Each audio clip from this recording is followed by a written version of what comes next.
Bien, continuamos entonces con la segunda parte de esta saga. Ustedes nos habían pedido en la parte de reproductor que repasáramos los ciclos, el ciclo menstrual femenino y la regulación de lo que es el masculino. Me parece que este es mucho más complicado que el masculino. Acuérdense que en este caso ustedes siempre tienen que ir analizando a la par lo que va ocurriendo en el ovario, con lo que va ocurriendo en el útero, con los niveles hormonales, cómo van cambiando, ¿sí? Entonces, siempre recuerden que el ciclo empieza con la parte de la menstruación, que acá nos dice que son 7 días, pero pueden ser 5, pueden ser 10, depende de la mujer. Pero cuando yo estoy en el ciclo uterino, en la parte menstrual, que es cuando se está desprendiendo, fíjense, la capa más externa del endometrio, mis niveles hormonales todos están bajos. Fíjense, las 4 hormonas en esta etapa están bajas. A su vez, está comenzando el desarrollo folicular. Eso está pasando a nivel ovárico.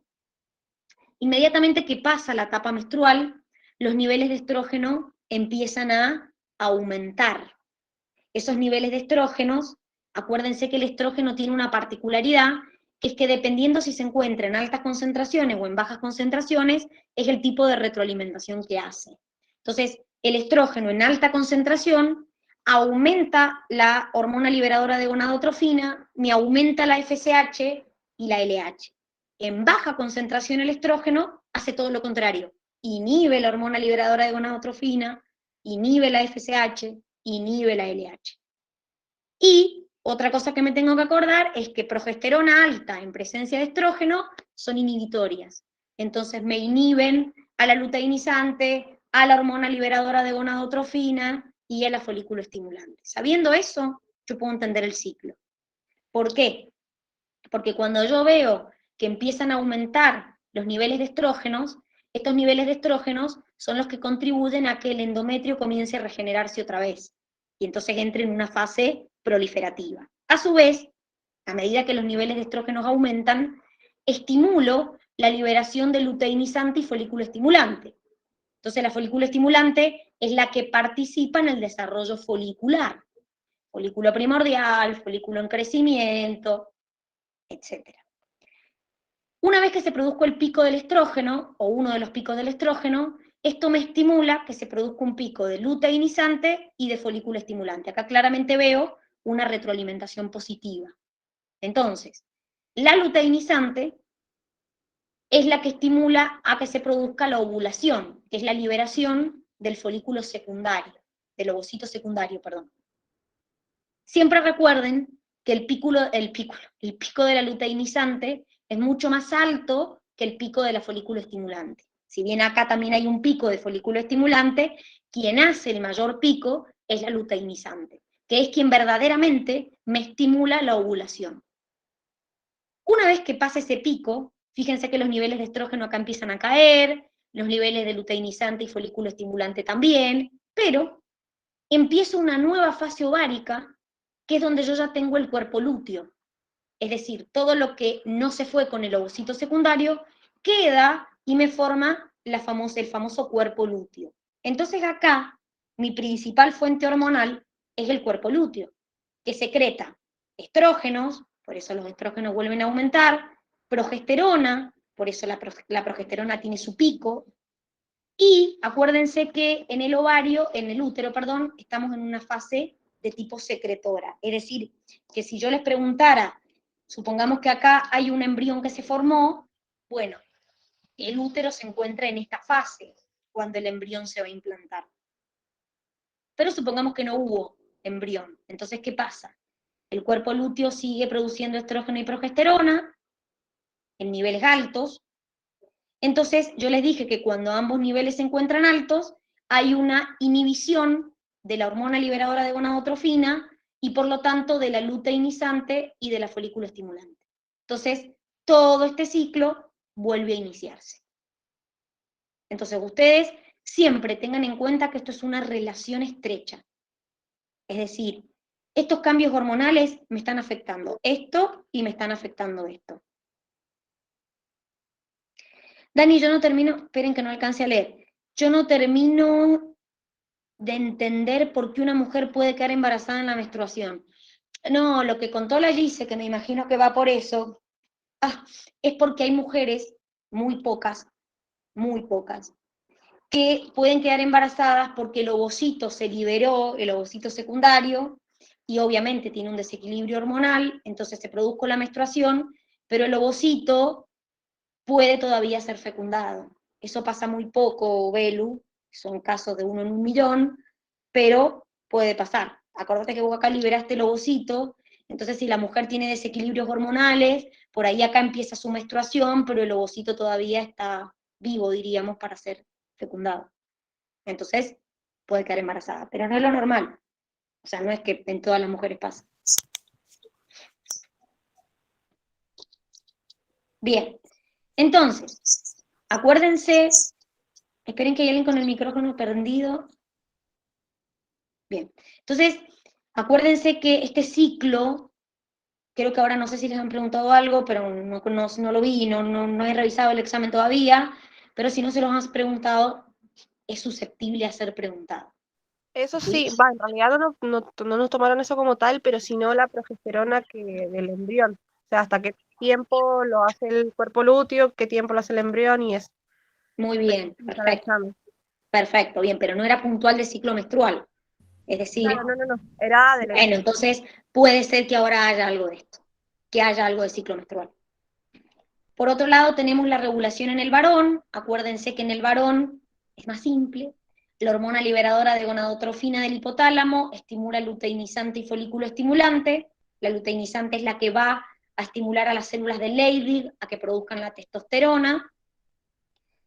Acuérdense que las células de Leydig se encuentran entre los tubos seminíferos, y por una retroalimentación negativa, cuando aumenten los niveles de testosterona, se van a inhibir la GnRH y la luteinizante.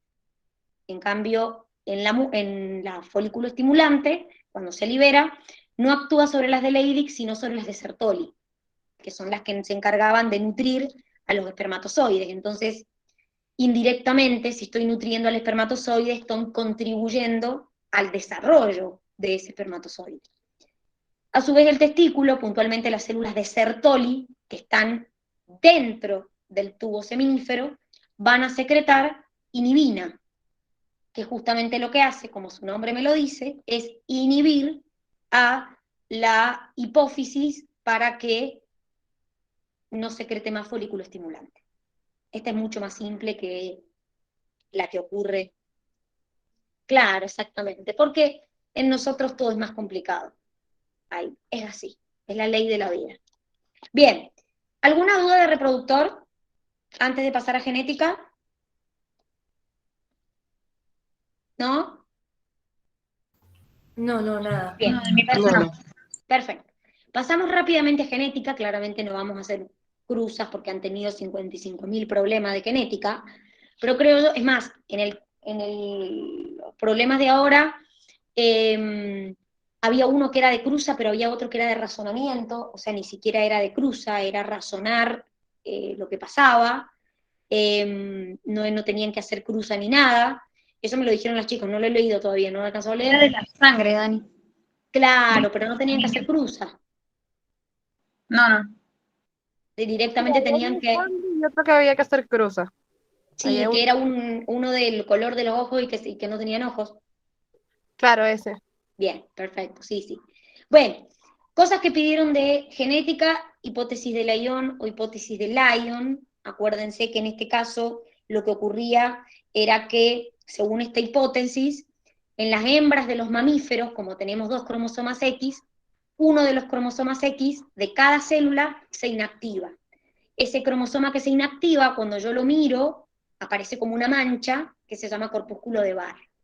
Y esa inactivación del cromosoma X puede ser el que viene de mamá o el que viene de papá, porque acuérdense que en las mujeres un cromosoma X viene de mamá y un cromosoma X viene de papá. Entonces, un poco lo que decía esta hipótesis de Lyon, era que esta inactivación de un cromosoma permanece durante todos los ciclos de la división mitótica durante el desarrollo de esa hembra, ¿sí? Entonces, por ejemplo, en los gatos que les muestran acá, que son los gatos cálicos, que era el ejemplo que tienen ustedes, que son gatos que tienen como manchas, que están localizados, obviamente, ¿por qué esto? Y porque el gen que les da el color está localizado en el cromosoma X, si no, si estuviera localizado en otro cromosoma, no se vería afectado el color. Entonces, en este gato, el alelo para el que me da el color amarillo o negro, el gen está localizado en el cromosoma X. Entonces, en el caso del macho, como solamente tiene un cromosoma X, o es negro o es amarillo. Pero en el caso de la hembra, ¿qué pasa? Tienen como manchones, como regiones, como zonas. ¿Y eso por qué se da? Porque generalmente las hembras son heterocigotas. Entonces, ¿qué pasa?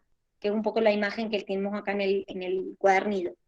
En las partes donde tengo naranja, se ha inactivado el cromosoma X que portaba el alelo para el color negro. Y en las partes que tengo negras, se ha inactivado el cromosoma X que tenía el alelo que me daba el color naranja. Entonces por eso la gatita sale con manchas naranjas y manchas negras. ¿Se entiende? Entonces, en este caso, obviamente, como el gato tiene un solo cromosoma X, no pasa lo mismo, es de un color o es de otra. Como les dije recién, en el caso de las células que surgen de mitosis, siempre como surgen de la mitosis, tendrán el mismo cromosoma X inactivado. Ahora, en las células germinales, que son las que dan lugar a nuestros óvulos, el cromosoma X permanece inactivo en la etapa temprana del desarrollo, pero antes de que yo haga la meiosis, obviamente ese cromosoma X se vuelve a activar. Es decir, que durante la meiosis ambos cromosomas X son activos. Porque imagínense que si no nos daría una dotación cromosómica incompleta. Otra de las partes que nos pidieron repasar es lo de la extensión. ¿Podrías explicar lo de quiénes determinan el sexo? ¿Qué parte, Belu, de quiénes determinan el sexo? No, yo me refiero a, por ejemplo, quién donaba el cromosoma, por ejemplo, si es mujer o hombre, ¿Cómo? Perdón, el Belu, no te papá o la escuché la mamá. primera parte. ¿Quién es qué? ¿Quiénes dan los cromosomas, o el papá o la mamá, para que sea hombre o mujer? Porque no recuerdo bien eso. Mirá, en este caso, acordate que las hembras recibimos un cromosoma de mamá, un cromosoma X de papá. El macho, el hombre, recibe el X de la mamá y el Y del papá. O sea que es un poco lo que hablábamos el otro día, es que ustedes no sé si fueron en la presencialidad en la tarde. Si yo tengo una afección en el cromosoma, en un padre, por ejemplo, que es hemofílico, y me preguntan por una hija, a ver, en ese caso le va a pasar un cromosoma X. Ahora, si yo tengo un padre hemofílico y me preguntan por un hijo varón, el padre al hijo varón le pasa el cromosoma Y, no el X. Entonces ni siquiera la pienso, porque yo sé que un padre a su hijo varón no le pasa un cromosoma X sino uno Y. ¿Se entiende? Exacto. Todo es más complicado. Bien, respecto a la extensión de la genética mendeliana, fíjense que nosotros tenemos una diferencia que les cuesta bastante, que es la interacción entre los alelos de un gen y entre la interacción de genes, que son cosas distintas. Cuando yo hablo de dominancia incompleta y de codominancia, hablo de que lo que están interactuando son alelos. Entonces, por ejemplo, el ejemplo que ustedes vieron de dominancia incompleta era el tema de las flores rosadas o del fenotipo intermedio entre los dos fenotipos de los padres, una mezcla de fenotipos. Entonces, por ejemplo, yo tenía una flor roja y una flor blanca y me da una flor rosada. Ahí, chicos, no están interactuando genes, están interactuando alelos de un mismo gen. Entonces, en ese caso, son alelos y no genes. ¿Por qué aclaro esto? Porque a ustedes les preguntan, les hacen problemas, y en cuanto les dicen que actúan dos genes distintos, ya no puede ser una dominancia incompleta, porque son alelos de un gen los que interactúan. Salvo que les digan, en este gen hay dominancia incompleta, en el otro gen no. Pero ojo cuando ustedes lean las consignas y siempre tengan en cuenta si se habla de dos genes distintos o de un gen con distintos alelos. porque también está relacionado con, por ejemplo, la codominancia. La codominancia también hay una interacción de alelos. En este caso, no es un fenotipo intermedio, sino que ambos alelos se expresan y entonces el individuo tiene ambas características, como les decíamos nosotros siempre. Si la codominancia la llevamos al color de la flor no sería rosada, sería blanca con pintitas rojas o roja con pintitas blancas, ¿sí? O roja y blanca o blanca y roja. Pero no sería una mezcla de ambos fenotipos, sino sería que los dos se están expresando. Entonces, en la codominancia también están interactuando alelos, no genes. Son alelos. Un poco, ustedes vieron la codominancia en el ejemplo de los grupos sanguíneos. Es decir, ¿cómo era esto? Que los dos alelos se expresaban. Muy bien, ¿en qué grupo yo veía la codominancia? AB. Muy bien, en el grupo AB no soy ni A ni B, soy AB. Entonces, ojo con eso, porque acá pasa lo mismo, no son genes distintos. ¿Se entiende? Son alelos que interactúan. Acá teníamos no dos alelos, sino múltiples alelos. Es decir, hay genes que tienen más de dos alelos posibles, que es lo que nosotros le llamábamos el alelo múltiple, o los alelos múltiples. Acuérdense que en los alelos múltiples, que es el caso de los conejos, ¿se acuerdan? Salvaje, chinchilla, himalayo y albino, yo no tenía dos posibilidades de alelos, sino 4 posibilidades de alelos que se combinaban entre sí. Pero siempre el alelo que me da el salvaje domina sobre el resto. El chinchilla domina sobre estos dos, el albino dominaba sobre el himalayo, y el último era albino. Es decir, que si yo quiero que un conejo salga albino, la única manera es que tenga 2 alelos de estos. En cuanto aparezca el alelo salvaje, siempre va a ser salvaje o agutí. Entonces, acá, por ejemplo, les mostraban algunas posibles combinaciones. Por ejemplo, el albino, la única manera de ser albino es que los 2 alelos sean albinos. Ahora, si el salvaje tiene los 2 salvajes, o el salvaje se combina con el chinchilla, o el salvaje con el himalayo, va a ser salvaje. Porque el salvaje domina sobre el resto. ¿Se acuerdan de esto? ¿Más o menos? Sí. Sí. Bien, ahora, vamos a hablar de genes que interactúan. Ya no son alelos de un gen, son genes. Tengo un gen 1, un gen 2, un gen A, un gen B. Son genes distintos. ¿Qué pasaba en la interacción entre genes? Podía darse una epistasis, que es lo que ustedes vieron como genes complementarios y suplementarios, o la aparición de un nuevo fenotipo. Ustedes en un global, no me acuerdo en cuál, vieron el tema de los pimientos naranjas y pimientos marrones que obtenían un pimiento rojo. ¿Se acuerdan de ese problema? Sí, del igual 8. Bueno, ¿qué pasó ahí?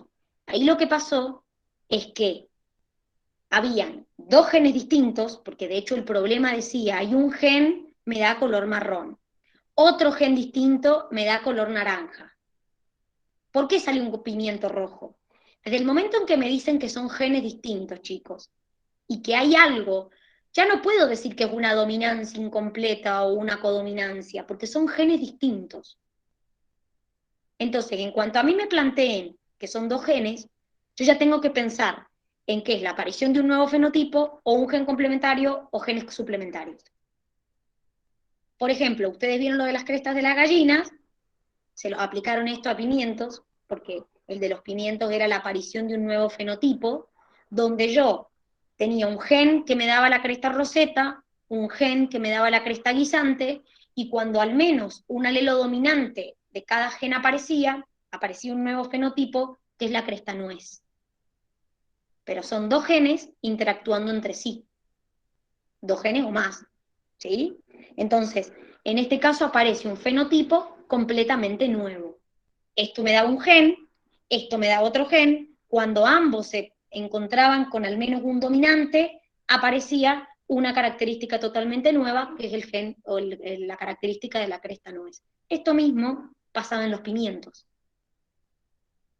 Hay gen que me daba un color, otro gen que me daba otro, y cuando se cruzaban esos genes, cuando yo tenía al menos un dominante de cada uno, me daba un fenotipo distinto. ¿Qué otra cosa puede pasar cuando interactúan genes?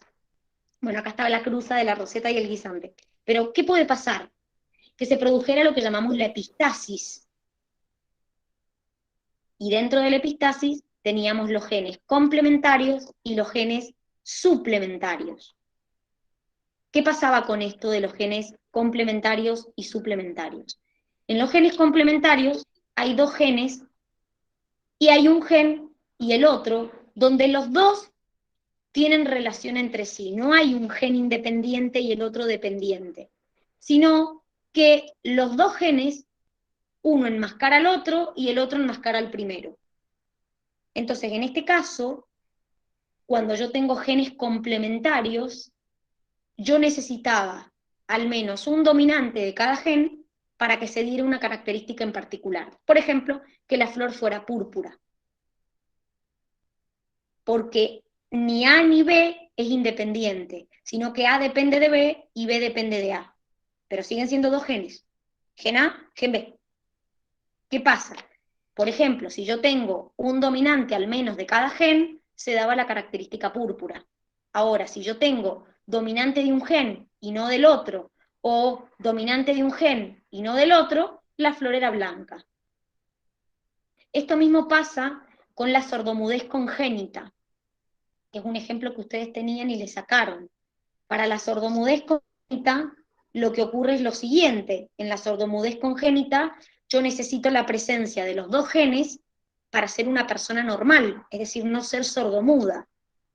Si a mí me falta el gen A o me falta el gen B, la persona era sordomuda, porque un gen estaba relacionado con la estructura del oído y el otro con la conexión nerviosa. Entonces, la sordomudez congénita pasa lo mismo, necesito el gen A y el gen B para ser normal. Si tengo solo un gen o el otro, la persona era sordomuda. Pero fíjense que acá hay interactuando dos genes.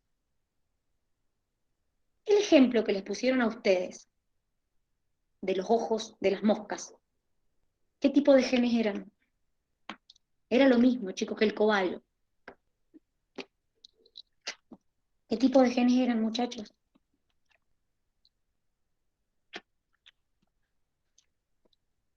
Miren, miren. Nos decían que había un gen que le daba color a los ojos, ¿verdad? Y había un gen que me daba la presencia de ojos. ¿Era así? ¿Alguien que me ayude?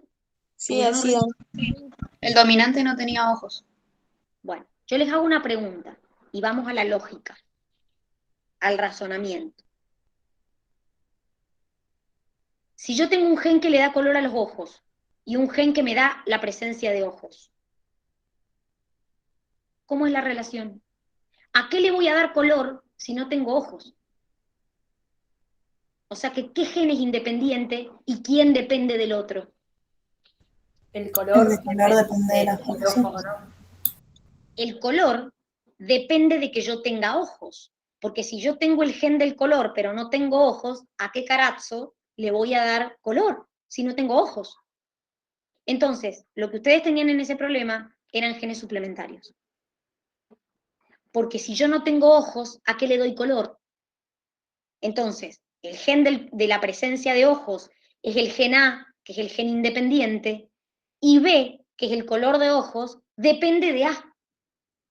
Es decir, es lo que estamos viendo en pantalla, que son genes suplementarios, donde hay un gen que es independiente y hay un gen que depende del anterior o del primero. Es lo mismo que los cobayos, chicos. Había un gen que me daba para la melanina y un gen que le daba la tonalidad. ¿A qué le voy a dar tonalidad si no tengo pigmento? Estamos en la misma. Entonces, con la diferencia que acá nos decían que no tenían ojos. Acá en el suplementario fíjense que pasaba lo siguiente, es decir, en los genes suplementarios estos, cuando yo tengo dominante de los dos genes era negro, cuando tenía dominante del gen A, que es el que daba la melanina, era pardo, pero cuando yo tenía dominante del B, que es el que le da la tonalidad, si no tengo A, es albino, porque no tengo pigmento. Entonces, ¿a qué le voy a dar tonalidad? Entonces, ojo con la diferencia entre complementario y suplementario, porque en el suplementario hay un gen que depende de otro. Siguen siendo genes distintos, pero hay uno que depende de otro. Si tengo tonalidad de pelo y no tengo pelo, y a mí qué me importa darle tonalidad. Si tengo ojos y tengo color de ojo, ¿y de qué me importa que tenga color si no tengo ojos? Entonces, siempre cuando ustedes interactúen genes, ustedes se tienen que dar cuenta. Si estoy hablando de una cruza normal mendeliana, o si es una extensión de la genética mendeliana.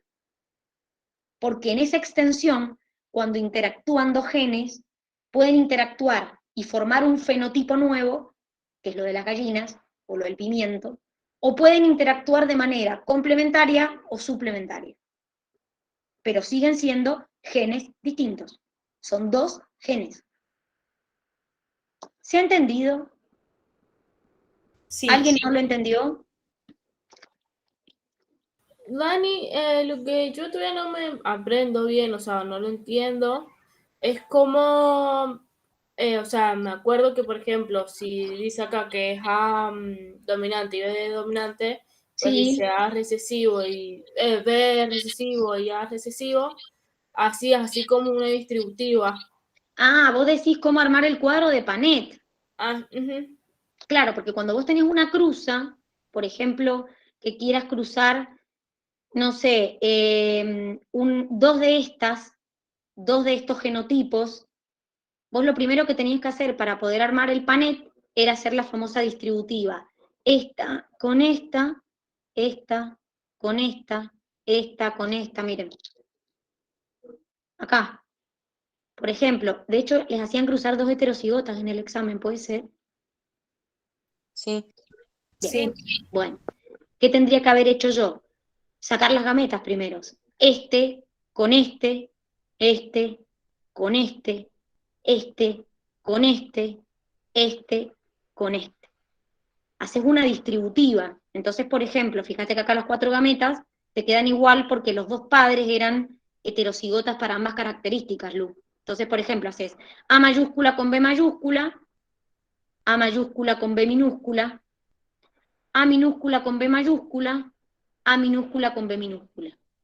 Y ahí formaste las cuatro gametas de un padre. Como en el otro era igual, las cuatro gametas te quedan iguales. Y por ejemplo, esas A minúsculas, ¿de dónde salen? ¿Cómo de dónde salen? Porque te dice que eran heterocigotas. Ah, sí. Entonces, cuando Sí, vos sí. haces heterocigotas, es un alelo dominante y un alelo recesivo. Sí, Eso es un heterocigota. De ahí salen los recesivos. sí, ¿Se gracias. entiende? Sí, sí, Porque sí. acá puntualmente te dijeron que querían cruzar. Es más, en el problema que ustedes le dieron en el examen, les pedían cruzar dos heterocigotas para ambas características. O sea, se lo decía el problema. Cruce dos heterocigotas para ambas características. Entonces iban a cruzar dos así, con la letra A o B, con la letra que quisieran, chicos, da lo mismo. Si le habían puesto CN hubiera estado igual bien. Entonces, siempre antes de armar un panet, yo tengo que formar las gametas de la madre, las gametas del padre. Y ahí hacer la cruz. ¿Se entendió, Lu? Sí, gracias. Bien. Chicos, ¿ha quedado alguna duda de esto de genética? No, De de la... mi parte, Ay, Belu, no te escuché, ¿no? ¿Se entendió? no, de mi parte no digo. Bien. Dani, perdón, la Lo que quieras. pleiotropía, interacción de genes con el medio ambiente, herencia Ay. poligénica y expresión y penetrancia también serían interacciones génicas. Claro, Bien. sí. Sí. Bien, pasamos entonces al sistema digestivo, otro que también fue de los más votados. Puntualmente, ustedes tuvieron dos cosas importantes que querían, que era transporte y absorción de lípidos y catabolismo del hemo. Son como los temas que más pidieron dentro de digestivo. Recuerden, muchachos, que esto que estamos viendo acá es la vía que yo llamo exógena, es decir, los lípidos que yo incorporo con la alimentación. Creo que alguien el otro día, la Belu, creo que lo explicó lo que significaba en el grupo exógena y endógena, pero acuérdense que en este proceso que acá puntualmente estamos viendo para formar el kilomicrón, que justamente pertenece a la vía exógena, acuérdense que es un proceso que va a depender mucho del largo de la cadena de lo que a mí me quedó. Es decir, una vez que yo rompí el lípido, o la grasa, lo que me quedó a mí, qué tamaño tenga. ¿A qué voy yo? Voy a lo siguiente. Cuando un triglicérido tiene cadena corta o mediana, o un ácido graso tiene cadena corta, directamente puede pasar a los vasos sanguíneos, linfáticos del intestino por difusión, y te fuiste. Chao. El problema es cuando los triglicéridos, tienen cadena larga, o los fosfolípidos, o el colesterol, que tienen que viajar por otra vía. Tienen que viajar por una vía distinta. Entonces es un poco lo que les muestran acá. Es decir, yo tengo un lípido que se emulsiona con sales biliares, porque ¿qué tiene las sales biliares? ¿De qué están hechas? De colesterol. Muy bien, perfecto. ¿Estás diciendo en la boca? Arcada también puede ser cuando... ¿Seba? ¿De los dientes? Bien. Vos tenés que el maxilar superior es una arcada y el maxilar inferior es una arcada. Si yo te digo una hemiarcada, sería la mitad de un maxilar. Eso es la hemiarcada. Belu, me estás pidiendo lo de expresividad y penetrancia, por eso pregunté antes si había alguna duda de genética que tuvieran. ¿Alguno se acuerda cómo era lo de la expresividad y la penetrancia? Para explicarle a la Belu. De paso repasan. ¿Cómo era lo de la expresividad y la penetrancia? El nombre lo dice un poco. ¿Cómo era lo de la expresividad y la penetrancia? ¿Alguien que se acuerde?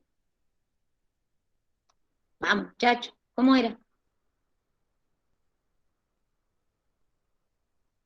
La expresividad era cuánto se manifestaba en el fenotipo el genotipo que tiene ese individuo. Es decir, es como cuánto de lo que vos tenés en tu genotipo expresás en tu fenotipo. Cuando se llama expresividad variable es porque no se expresó, no todos tienen la misma expresión fenotípica, y si no, puede ser una expresividad completa. Entonces, la expresividad justamente viene de la palabra de cuánto se expresa, es decir, cuánto el grado de manifestación en el fenotipo que vos tenés de tu genotipo. En cambio, la penetrancia es de un grupo de individuos, la proporción de esos individuos, por ejemplo, de una población, cuántos de esos individuos, qué proporción, tienen un fenotipo que vos esperás por el genotipo que tienen. Entonces, por ejemplo, si vos, de toda tu población, todos expresaron el fenotipo según el genotipo que tenían, se llama penetrancia completa. Ahora, si de toda tu población que tiene un genotipo determinado, algunos tienen ese fenotipo y otros no, se llama penetrancia incompleta. Gracias, Dani. De nada. Bien. Volvemos un poquito al digestivo, es decir, ¿qué pasaba acá? Estas sales biliares que vienen con la bilis emulsionan las grasas y forman micelas. Esas micelas son atacadas por estas enzimas que ustedes ven acá, las colipasas, las fosfolipasas, las colesterolenterasas, y ahí yo hacía una división entre ácidos grasos y glicerol. ¿Qué es lo que pasa? Que es un poco lo que les dije al principio. Depende del largo del ácido graso, del largo de la cadena, si es una cadena corta, mediana o es una cadena larga, es qué va a pasar. Porque si es una cadena corta, de ácido graso de 10 a 12 carbonos, directamente pasa a la sangre unido en la albúmina y te fuiste. Se transporta. Ahora, si ese ácido graso tiene más de 12 carbonos, hay un proceso de reesterificación. Eso quiere decir que se va a unir con colesterol, con ésteres de colesterol, con triglicéridos, con proteínas que se llaman apoproteínas y me van a formar el kilomicrón. ¿Dónde va a pasar esto? En el intestino, puntualmente en el enterocito. Ese kilomicrón, recuerden que es una partícula bastante grande, es una partícula que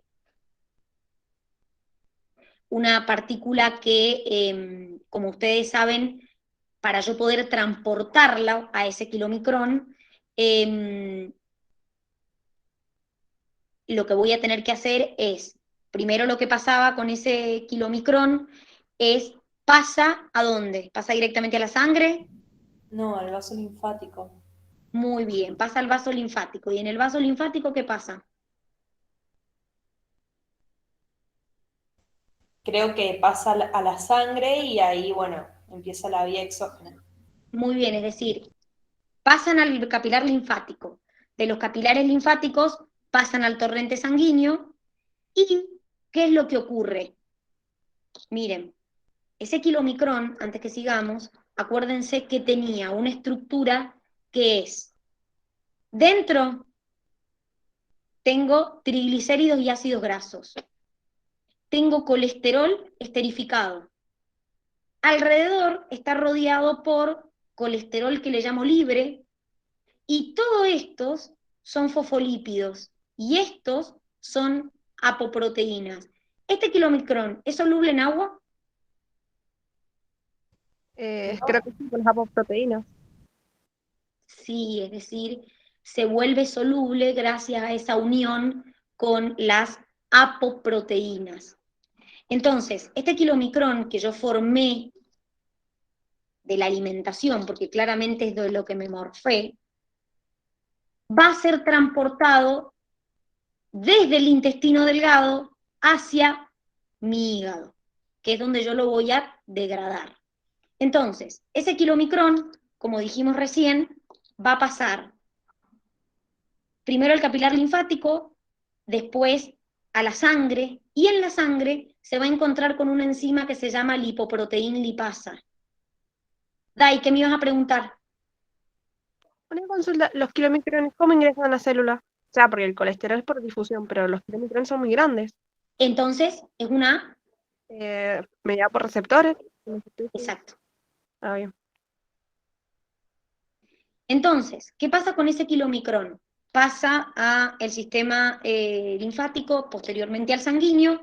Cuando llega a la sangre se encuentra con esta enzima, que es la lipoproteína lipasa, que lo que hace es degradar triglicérido del kilomicrón, entonces se transforma en un kilomicrón remanente. Ese kilomicrón remanente, que tiene obviamente menos triglicéridos, porque yo lo que le he sacado es triglicéridos, pero colesterol sigue teniendo lo mismo, va hacia el hígado para ser degradado. Eso es lo que yo llamo la vía exógena, es decir, esta vía que tengo acá. Formo el kilomicrón en el intestino, pasa al capilar linfático, el capilar sanguíneo, acá lo ataca la lipoproteína lipasa, se forma un kilomicrón remanente, va al hígado para ser degradado. Eso es vía exógena. Ahora, ¿qué pasa con la vía endógena? Es decir, en la vía exógena yo transporté desde el intestino hacia el hígado. Ahora, ¿qué pasa con la vía endógena? Es desde y hacia los tejidos, no es del intestino al hígado. ¿Sí? Entonces, dentro de esta vía endógena, yo tengo distintos tipos de lipoproteínas, que recuerden que van cambiando su densidad según el contenido que tienen. Todo este grupo es las famosas malas. Lo que pasa es que este es el que medimos en sangre porque es el más abundante, porque estos se interconvierten a LDL. Es decir, por ejemplo, mi hígado produce VLDL, pero el VLDL se transforma en IDL y el IDL en LDL. Entonces, si a mí el médico me pide un análisis de sangre, me pide HDL y LDL. No me pide IDL o VLDL, porque están muy poco tiempo en sangre y se transforman en LDL. Acuérdense que el colesterol bueno y malo lo llamo según la función que cumplen, es decir, las HDL son los famosos camiones de basura, me recogen el colesterol en exceso, lo llevan al hígado para ser metabolizado, y los malos, diríamos, principalmente el LDL, hace el camino al revés, del hígado hacia los tejidos. Entonces, la VLDL se forma en el hígado, me transporta a los tejidos extrahepáticos triglicéridos y sobre ella actúa otra vez nuestra hermosa lipoproteína lipasa, que le retira triglicéridos y la convierte en IDL. Entonces ya la VLDL se convirtió en una lipoproteína de densidad intermedia, que es la IDL. Esa IDL que tengo capta ésteres de colesterol y dona fosfolípidos. Entonces, ¿qué les puede pasar? Volver a ser capturadas por el hígado o seguir perdiendo triglicéridos y convertirse en LDL. ¿Qué es esto que tienen acá? La VLDL, es lo que yo les dije, pierde triglicéridos, se convierte en una lipoproteína de densidad intermedia, y esa lipoproteína de densidad intermedia puede, ya sabemos, capta ésteres de colesterol, puede perder triglicérido de nuevo y transformarse en una LDL, o volver a ser recaptada por mi hígado. Entonces, ¿qué pasa a continuación? A continuación, esas IDL, como les dije, se transforman en LDL. Las LDL son las que llevan colesterol a los tejidos para membranas celulares, para sintetizar hormonas esteroideas, y cuando yo la capto en mi célula, las capto por endocitosis mediada por receptor, a la lipoproteína. Las HDL hacen el proceso contrario, la sintetiza el hígado y el intestino, pero hace el recorrido al revés, lleva el exceso de colesterol al hígado para que se deposite en el hígado y además para que se excrete con la bilis. Porque acuérdense que parte del colesterol va como las sales biliares formando la bilis, que sería esto que tienen acá. Es decir, el LDL lleva colesterol a los tejidos, el HDL hace el caminito inverso. Acuérdense que el HDL es producido en el hígado y también en el intestino, que este es el famoso colesterol bueno. ¿Alguna duda de esto? ¿De la absorción y el transporte? No. Bien, perfecto. Vamos entonces con otro que pidieron, que es el catabolismo del grupo hemo. ¿Esto tampoco se los preguntaron? No he leído el examen, por eso les pregunto. Preguntaron sobre la LDL, a dónde llevaba... ¿No preguntaron sobre las HDL? Ah, bueno, entre alguna de esas dos. Me parece que leí lipoproteína de alta densidad. Ah, bien. No, igual esa la hice bien, así que... Me parece que preguntaban por las de alta densidad, chicos. Bien, vamos con el catabolismo del hemo. A ver, alguien que me cuente. Yo tengo el glóbulo rojo, tiene hemoglobina. ¿Quién me degradaba los glóbulos rojos? Sistema macrofágico tisular. ¿Dónde estaba? Principalmente. En el hígado, el vaso, la médula ósea. Muy bien, en el hígado. ¿Qué células del hígado? ¿Los hepatocitos?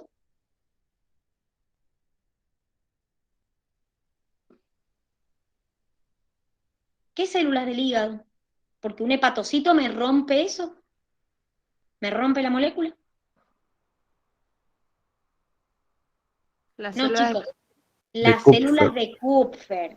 Es decir, este proceso ocurre principalmente en el vaso, también en el hígado, pero en el hígado no ocurre en el hepatocito, ocurre en las células de Kupfer. El hepatocito no pertenece al sistema macrofágico tisular. El que pertenece al sistema macrofágico tisular es la célula de Kupfer del hígado.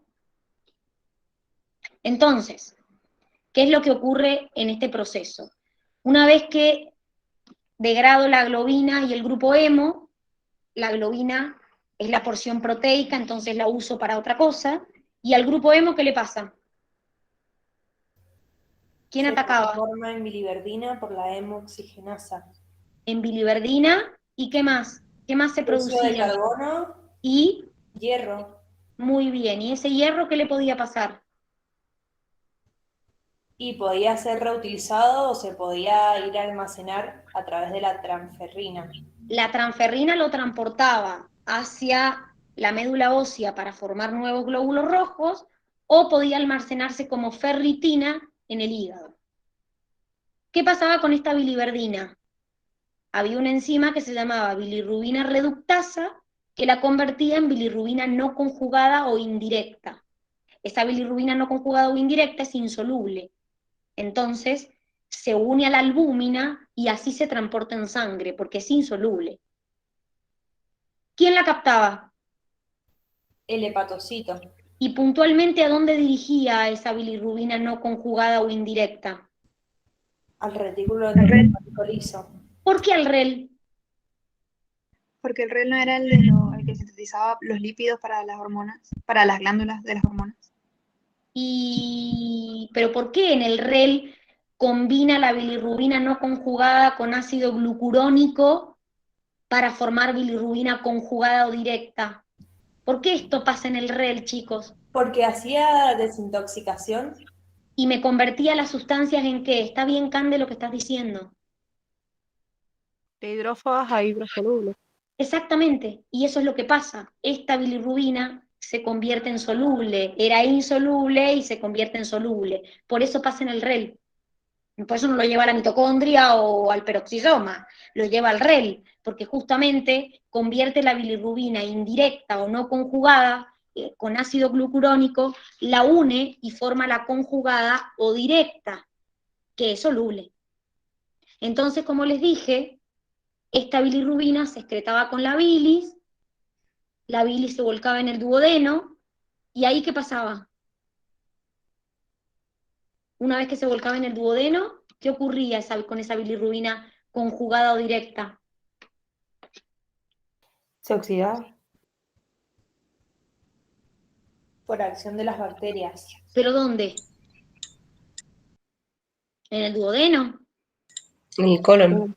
Muy bien, ojo con eso, chicos, porque la bilis se vuelca en el duodeno, pero la acción bacteriana está en el colon, que es la donde yo convierto la bilirrubina conjugada en estercobilinógeno o urobilinógeno.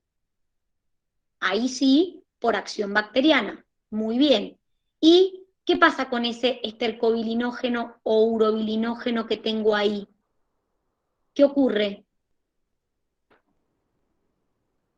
El 80% se iba en las heces y después Muy el bien. 20% ¿Y qué lo pasa? eliminamos por orina. ¿Y qué pasa con el resto? Con el 20% restante. Lo eliminamos como, o sea, en orina. ¿Cuánto? Un 15%. Es decir, una vez que yo tengo el estercobilinógeno o urobilinógeno, ¿sí? Lo que ocurre es que el estercobilinógeno es un compuesto incoloro, no tiene color. Entonces, parcialmente se elimina en las heces, aunque hay una parte de ese estercobilinógeno que se reabsorbe a través de la mucosa intestinal, y eso es lo que nuevamente vuelve al hígado y vuelve a pasar y se excreta por orina. Es decir, cuando yo expongo el estercobilinógeno al aire es cuando se transforma en estercobilina en las heces y en urobilina en la orina, que es un pigmento parduzco, ¿sí? Recuerden, chicos, que estercobilina y urobilina químicamente son iguales. Lo que cambia, por lo que se lo llama estercobilina u urobilina, es por la vía donde se excretan. Pero químicamente, si yo lo analizo, la estructura química de la estercobilina y la de la urobilina son iguales químicamente, no tienen una diferencia química. Lo que cambia el nombre es por la vía a donde yo las excreto. ¿Ha quedado alguna duda de esto? O sea que las heces y la orina tienen la misma, digamos, composición química. No la misma composición química en general, porque ya vimos que las heces se forman del sistema digestivo, que son desechos que nunca entraron al cuerpo, y la Claro. orina de lo que viene de la sangre. Pero sí te puedo decir que el pigmento que les da color es el mismo pigmento químicamente, que se llama distinto según por dónde se excrete. Pero Bien, químicamente es la gracias. misma estructura. Ujú. Perfecto. ¿Ha quedado alguna duda de esto? O sea que el 5% vuelve a la circulación, digamos. El 5% vuelve por circulación enterohepática al hígado y otra vez vuelve a formar parte de la bilis. Y el 15% lo excretás por la orina, como urobilina. Bien, Belu, esos son alteraciones en la pigmentación, que es esto que... Cuando yo acumulo bilirrubina en sangre, es decir, bilirrubina indirecta o no conjugada, se acumula en los tejidos y me daba la ictericia. Por eso me pongo amarillo, también en los bebés pasa esto. Ahora, ¿qué es la acolia? La acolia es cuando no hay una buena secreción de bilis hacia el intestino delgado. Entonces, ¿qué hace? Que las heces tengan una hipocolia, es decir, que las heces salgan más blancuzcas en vez de más bien más marrones. ¿Por qué? Porque no hay pigmento, chicos, porque si no hay bilis, no hay pigmento que le dé color a la materia fecal. Porque dentro de la bilis va esta bilirrubina. Entonces, si yo no tengo buena secreción de bilis hacia el intestino, claramente no se va a poder formar ese color en las heces. Y además, la coluria es bilirrubina en orina que le da esa coloración oscura o marrón. Entonces, la coluria, para que te quede claro, es que la orina queda más oscura. Hipocolia es que la materia fecal queda más clara. Menos marrón, diríamos, que es el color marrón que tiene de lo normal. ¿Se entendió, Belu?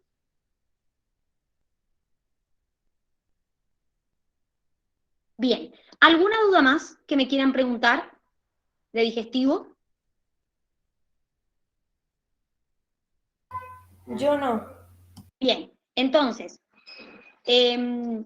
muchachos, vuelvo a hacer la aclaración que hice antes. Los que quieran corregir el examen o tengan dudas sobre el examen, pueden preguntar sobre el grupo asincrónico que tienen, que va a estar habilitado hoy y va a estar habilitado mañana a la mañana también. Y aquellos que quieran preguntar alguna duda o que quieran ir a estudiar o que quieran ir a repasar algo, pueden ir esta tarde en forma presencial. Que tengan un hermoso día. Nos estamos viendo. Chau, chau. Gracias, Dani. Chau. Gracias, Dani, nos vemos. Chau, nos vemos. Chau, chau.